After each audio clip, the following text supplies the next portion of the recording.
اعوذ باللہ من الشیطان الرجیم بسم اللہ الرحمن الرحیم۔ شروع اللہ کے نام سے جو بڑا مہربان نہایت رحم کرنے والا ہے۔ ناظرین، ہمیں اکثر ایک سونے سے بھرے شہر کا ذکر سننے کو ملتا ہے جسے الڈوراڈو یا سٹی آف گولڈ کہا جاتا ہے۔ کیا آپ جانتے ہیں اس شہر کا شداد کی جنت سے کیا تعلق ہے؟ کیا یہ وہی شہر تو نہیں جسے شداد نے اپنی خواہشات کو مد نظر رکھتے ہوئے بنایا تھا؟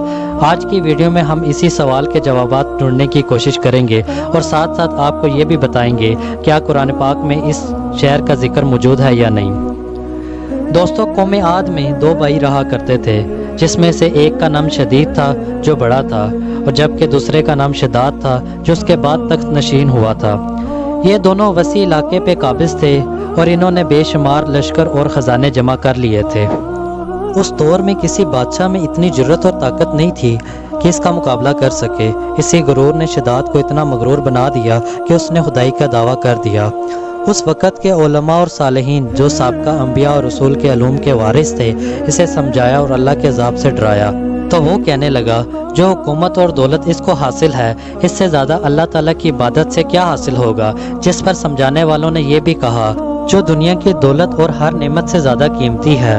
اس نے پوچھا، جنت کیسی ہوتی ہے؟ اس کی تعریف اور اس کی خوبی بتاؤ۔ نصیحت کرنے والوں نے وہ صفت جو انبیاء اور رسولوں کی تعلیمات سے ان کو معلوم ہوئی اس کے سامنے رکھ دی۔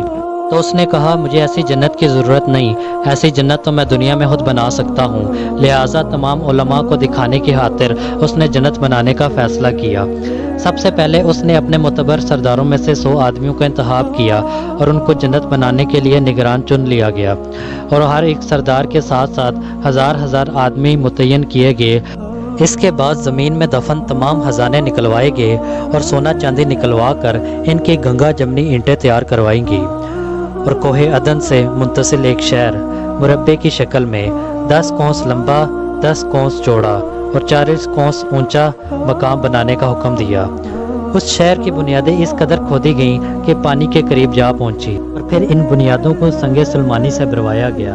جب بنیادیں زمین کے برابر ہو گئیں تو اس میں سونا اور اشرفیوں کی اینٹوں سے دیواریں چنوائیں گی۔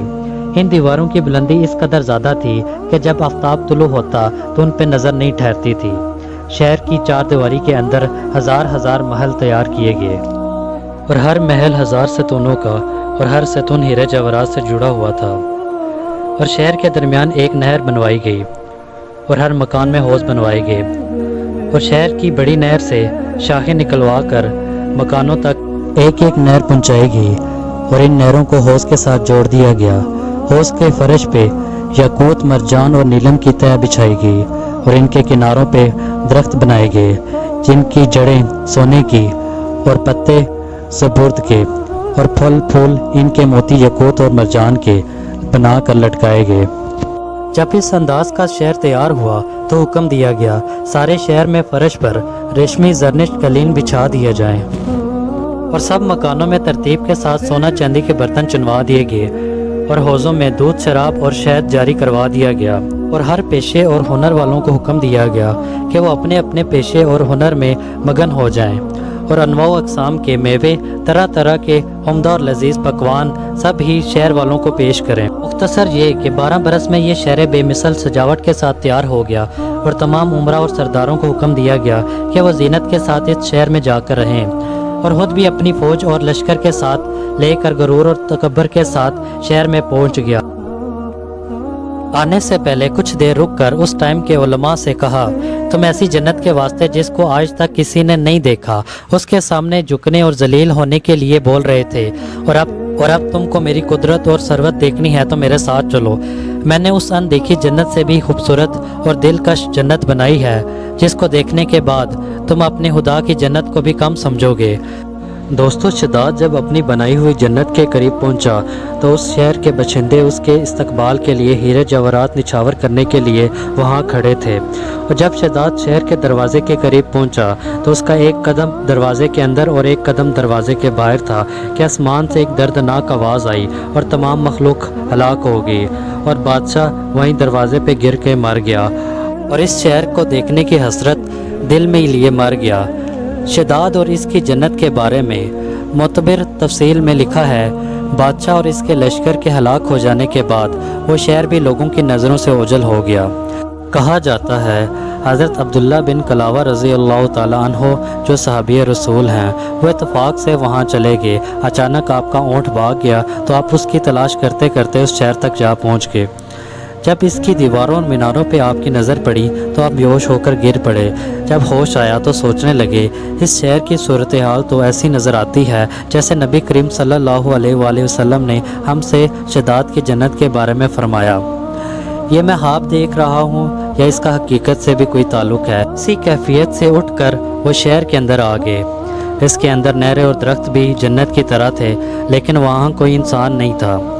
آپ نے وہاں سے کچھ ہیرے جواہرات اٹھائے اور واپس چل دیے۔ وہاں سے وہ سیدھا اس وقت کے دارالخلافہ دمشق میں پہنچے، جہاں حضرت امیر معاویہ رضی اللہ تعالیٰ عنہ موجود تھے۔ وہاں جو کچھ ماجرا آپ کے ساتھ پیش آیا آپ نے انہیں بیان فرما دیا۔ حضرت امیر معاویہ رضی اللہ تعالیٰ عنہ نے آپ سے پوچھا، کیا آپ نے وہ شہر حالت بیداری میں دیکھا ہے یا خواب میں؟ حضرت عبداللہ نے بتایا، میں بالکل بیداری میں تھا۔ پھر اس کی ساری نشانیاں بتائیں اور یہ بھی کہ یہ میں ہیرے جواہرات وہاں سے لے آیا ہوں نشانی کے طور پہ۔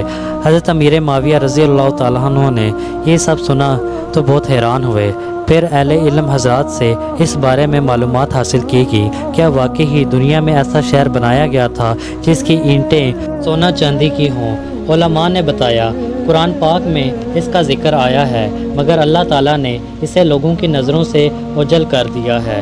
علماء نے فرمایا، حضرت محمد مصطفیٰ صلی اللہ علیہ وآلہ وسلم نے فرمایا کہ میری امت میں سے ایک آدمی اس میں جائے گا اور وہ چھوٹے قد اور سرخ رنگ کا ہوگا۔ اس کے ابرو اور گردن پہ 2 تل ہوں گے اور وہ اپنے اونٹ کو ڈھونڈتے ڈھونڈتے اس شہر میں جا پہنچے گا اور وہاں کی عجائبات دیکھے گا۔ جب حضرت امیر معاویہ رضی اللہ تعالیٰ عنہ نے یہ ساری نشانیاں حضرت عبداللہ بن کلاوہ رضی اللہ تعالیٰ عنہ میں دیکھی تو فرمایا، واللہ یہ وہی شخص ہے۔ دوستو، حیران کن طور پر آج تک کوئی بھی شخص جان نہیں سکا کہ وہ شہر اب کہاں گیا ہے اور نظروں سے کیوں اوجھل ہو گیا ہے۔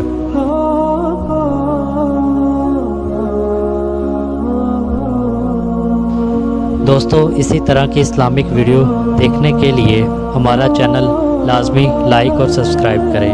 شکریہ۔